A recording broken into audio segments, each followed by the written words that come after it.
Bună! Numele meu e Jenny și bine ai venit pe canalul meu de YouTube, Handmade by Jenny.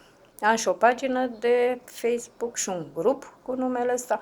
Pagina se numește Handmade Jennies.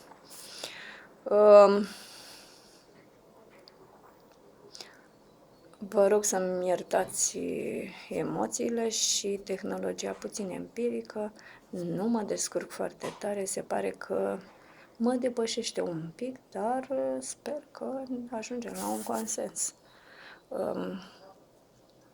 Sper să și cresc cu timpul și să vedem ce ne iese.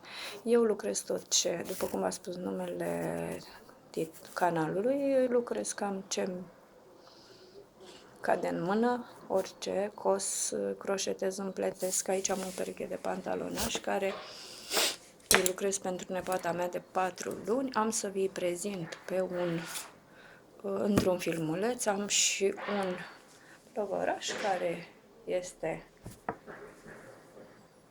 în setul cu pantalonași, are și căciuliță, dar e deja la proprietar.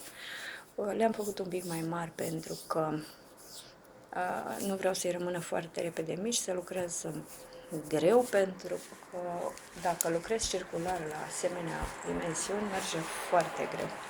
Și atunci asta este o mare problemă. În video următor am să vă arăt cum încep, de la pus pe andrele, de la pus croșetat începuturile.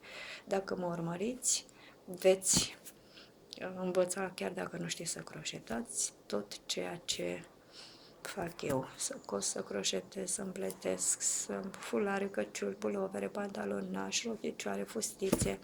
Deci fiți alături de mine și urmăriți-mă, dați like și abonați-vă la canalul de YouTube. Vă pup!